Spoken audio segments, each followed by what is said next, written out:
Hi, welcome to this quick how to help video on a method called boxes and labels. This method I see more as a tool than anything else.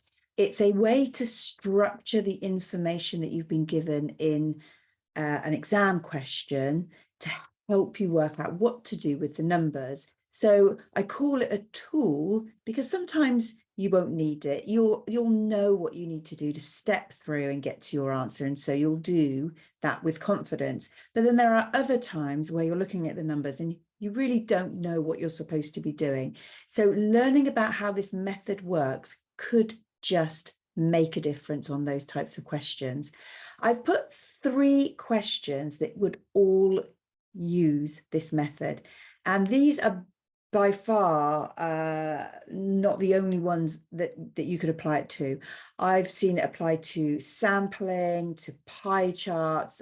There is absolutely loads and loads of places. So as I do more and more how-to videos, you'll see this method being used more and more as well. I've just chosen these 3 so that you can see it in action, so to speak. So what is it? First of all, it is a method that's applied to any question that has a direct proportion feel to it. So a recipe, our first question, requires a certain amount of butter to make a certain number of portions. And if I double it, it'll double the portions. If I double it again, it doubles again. They kind of grow together. And that's one of the things that direct proportion does. The other thing is if I've got no butter, I've got no cakes. So direct proportion will work when both are 0 as well. So those are 2 little tips to recognize if that's the type of question it could be. But let's see it in action.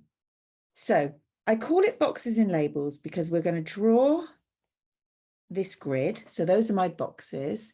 And when I put my information into the box, I'm going to label it as well. So I've got a recipe that uses 225 grams of butter. I could put B there for butter. The labeling is not important. It's just making sure that you know what that column is representing. And that's going to make it for 8 people. The other thing to point out here is that these 2 numbers, which are side by side, and they must always be side by side, are coming from the question, and it's a fact. It's a fact that you just cannot change. It is 225 for 8 people, whether you like it or not. That's the question. That's the fact. So it goes in side by side. And then there's a third number. Now, it's not always perfect like this, but I'm just giving you the basic principle at the moment. There is a third number that would fit into our grid. That, in this case, is people, 20 people. So I'm going to come back and pop my 20 in the people's column. Now, at the moment, all I've done is organize the numbers in the grid. The next step is the important step, because this is where your mark is going to come from in the exam. This number here, which I'm putting a circle around, is what I call the trapped number. I can't slide it in any direction. I can't slide it that way into that space because it's got 225 in it. And I can't slide it down because there's no space there. It's got 20 in it. So it's trapped up in this corner. My trapped number is the number that I will always divide by. So I look at my grid, I see where my numbers are, I find the trapped one, and boom, I stick it straight underneath. It's divide by 8. The other 2 numbers can go in any order. So I'm going to put 20, and then I'm going to times it through by 225. Now the examiner isn't recognizing this, so you must write this bit here because that's where your mark is. And then you'll just pop that in your calculator, if it's a calculator paper, and you will get your answer, which is 562.5 grams. If it isn't, then you are going to be timesing by the top. So 20 times 225 using whatever methods, and then divide through by 8 using your bust out as the main method for divide. Okay, let's see it again on a completely different question so we get a feel for this method. So we've got Riley going to France on holiday and is taking £300 spending money. The exchange rate is £1 to 1.24 euros. How many euros will he get? So this here is my fact. So that's one thing that could help me trigger, oh, this could be a boxes and labels question. And there's also a third number, 3 numbers, and I need to find a fourth. That's another trigger. So I'm going to set this up in my boxes and labels. I've got £1 being worth 1.24 euros, and that is side by side. The fact is side by side. The other number is £300. So this has to go in the pound column. That's my trap number. Now, you don't have to show that because dividing by 1 doesn't change anything, but you're not going to lose a mark for showing it. And actually, if you just get into a rhythm with this, it's probably going to be easier than trying to remember different things. And again, you pop that into your calculator or use your long multiplication methods to get your answer of 372. I'm going to change my equals into a euro, and that's the answer on that one.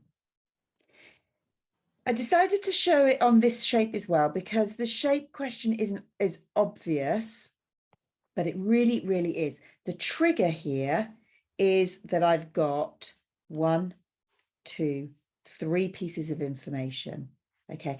And this word here, similar, could trigger it. Similar shapes are enlargements. They are scaled up, so they grow together.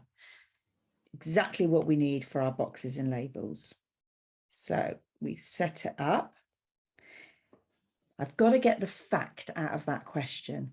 And the fact is actually coming from the bases. They've given me the base of this triangle, which matches to the base of this triangle. So I've got 4.2, which is on my big triangle, if you want to put a label in. And I've got 3 matching it on the small triangle. They've given me 3.64 on the big, so I put that in the big column. They're asking me to work out X. That's my 4th number. That's the missing number there. This is my trapped number. So I've got 4.2 going on the bottom. I can, as I say, put this any which way I like. I could have written 3, and you can test this in your calculator if you want. I could have switched these round, look, but I must get that denominator right. And then I pop that into my calculator to get a final answer of 2.6. So that's the missing length. And as I say, boxes and labels, I see it as a tool. It's a bit like grabbing a calculator and it helping you out. This method can help you out in so many areas. It is absolutely fantastic once you're used to it and you're kind of practiced with it. Okay, that's boxes and labels. I hope you have found this useful. Please subscribe if you want to be alerted for new videos as they arrive. And thank you for watching this YouTube video on boxes and labels.